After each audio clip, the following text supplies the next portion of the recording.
Aziz asrimizning aziz ollari, aziz odamlardan so'raydi qadrin, fursat g'animatdir shoh-satirlar bilan bezamoq chog'idir umr daftarin.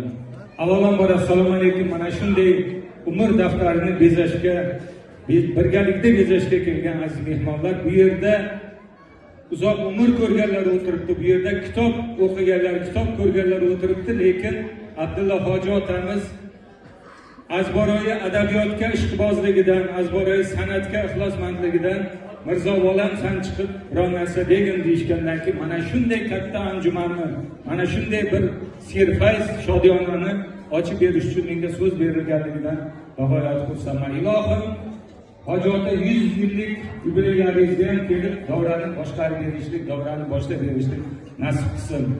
O'zi mana meni Gulnora kurstoshim aytishlari bo'yicha endi bular Andijonda shifokorlikka tahsil olishgan ekan. O'sha paytda Andijonning go'zal shahrida yurishgan. Bir paytda Marg'ilonda kumushni ko'rdim deb keyin Rohila onamizga oshiq bo'lib qolishgan ekan. Mana shu tufayli mana yaqin bir asr bo'lyapti. Singlimiz aytishganidek, ilohim umrlaringiz uzoq bo'lsin. Hozir men yoshlik